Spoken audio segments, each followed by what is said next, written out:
se was that. So hang me out on actually Greetings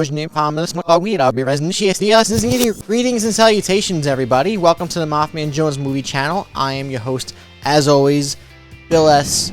Logan, and today's featured movie is Tenet, directed by Christopher Nolan, starring Jonathan David Washington, or John for short. I don't know why I said Jonathan. Robert Pattinson, Kenneth Branagh, Elizabeth Debicki, amongst others. And the story is question mark. Moving on.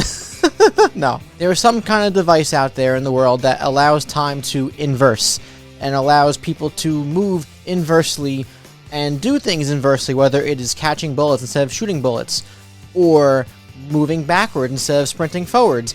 Just everything moving the opposite of how life is known and perceived as we know it. And our hero, our protagonist, who is named the protagonist, he has to find a way to make this all right, and he teams up with Robert Pattinson, and he assembles a little crew, smaller than the one we've seen in Inception, and things happen, action explodes, people are exchanging dialogue that is exposition, lots of exposition, and music is booming, and things be happening. That's all. I don't know how else to explain this to people. I tried. I thought about this. There is not one Christopher Nolan movie I don't enjoy. I think every movie that he has made has been good to really good to just downright one of the best movies that you could see anywhere. And this one it's maybe his weakest movie in terms of overall package is concerned. There are some aspects to the plot and the mechanics of said plot that are very confusing and convoluted. I'm not saying I'm smarter than anybody else, but I don't even think I'm a smart person. But I was sitting there listening to everything, watching everything happen. I almost barely batted my eye away from the screen to eat popcorn or sip my soda or whatever. But there are aspects to the plot that just don't make sense.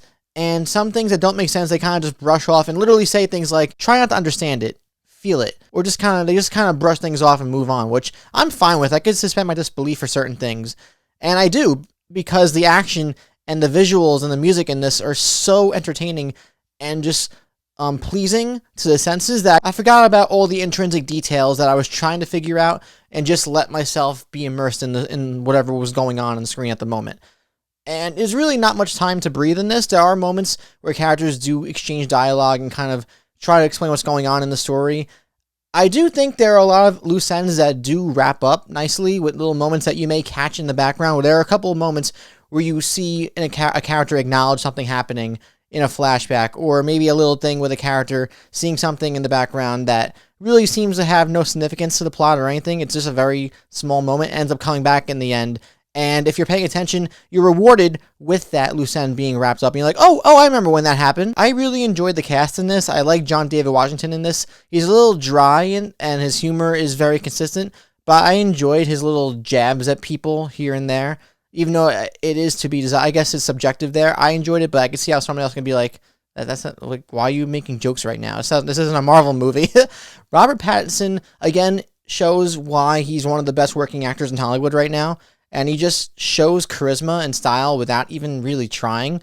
But you really, every time he's on screen, you want to watch and hear what he's doing. I liked Kenneth Branagh in this, although he's teetering on really hammy. He's doing like a Russian accent, and sometimes it gets a little overbearing.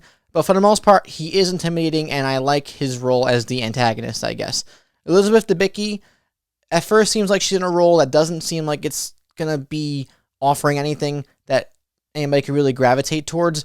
But she ends up having an arc that works out and makes the movie more enjoyable than it already is. I put in work. X Ludwig, Gorasan's score in this movie. He's done The Mandalorian. He did Black Panther. His score in this is wild. And in conjunction with the song that came out from Travis Scott, by the way, plays over the credits of the movie right when it says written and directed by Christopher Nolan. Weird. I can't even fathom Travis Scott and Christopher Nolan in the same sentence, but here we are. The music sounds reversed, unnatural, and really eerie in a sense, but it works in the context of the movie when you're watching it juxtaposed with the visuals. Ludwig's score feels like an aggressor that has purpose. I was going to travel to Pennsylvania at some point, but then the news came out that they were going to open theaters right next door to us in New York, so I was like, I'm a half hour and a bridge? Sure, why not? But I'm not going to recommend people to go out and watch a movie in theaters if you don't feel comfortable. in my personal experience with AMC, they did a good job of blocking off seats and rows around you when you reserve seats, so that there's enough space around you that you can just, digest the space and just enjoy yourself and be able to breathe and such. You do have to keep the mask on in theater, and I was compliant with that. I kept my mask on when I wasn't drinking my soda or eating popcorn. I went all the way with this. I went the whole 9. It'll be intriguing to see how everything unfolds with VOD in a couple months when this releases on VOD and streaming services wherever it goes.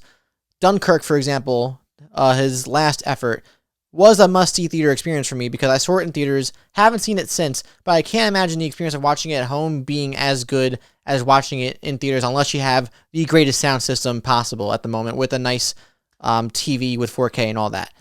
But I think this movie does have enough warranted to watch at home and still experience it in the way that people enjoyed at the theater.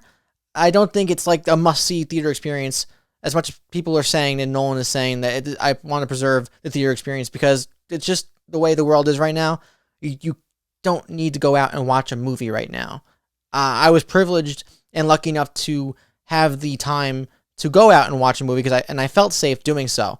But not everybody feels that way or is in the position to do so. So you do what you want to do. Just, again, be careful is all I'm saying. So overall, Tenet is an ambitious blockbuster that happens to also trip over itself with convoluted plot mechanics that can confuse audiences and polarize audiences very easily. However, I think all the entertaining aspects of the visuals, the spectacle, the action, and the music overtake those criticisms and make for a fun watch. And backtracking, I just realized that WB has gone in for the long haul, and they're going to be keeping Tenet out in theaters for a while because of the way that theaters are opening and distribution is going on. So same point stands. If you want to wait till VOD to watch this or Blu-ray or whatever, just do that instead. But now I want to know from all you boys and girls, what you think of Tenet? Let me know in the comments down below. If you enjoyed my little review, please don't forget to like, because apparently that helps. Ring the bell so you'll be notified for videos from me always. And comment down below. I want to talk about this movie with you guys. Did you like it? Did you love it? Did you hate it? Did you despise it? Do you just feel down the middle? Do you think it's his weakest movie in a while? I feel like a lot of people are comparing it to Dark Knight Rises as his weakest venture yet. But I don't think there's been a bad Nolan movie. He's always audacious in a sense, and I feel like he always takes big swings, and they usually pay off. This doesn't pay off as good as his other movies do, but I feel like in comparison, it's like comparing like Lou Gehrig or Mickey Mantle to other Yankee greats. Like people have their opinions of said ball players, but they're all great players. You know what I mean? So I think this movie is just a really good time, and it's mostly well made, despite the criticisms of the plot. Thank you again for watching. If you've gotten this far, you are the best. Thank you so much. I'll see you guys next time. Stay safe. Get ready for the fall, and I'll see you guys next time. Yeah. Peace out. I see. Tennis. Last time it was no tennis.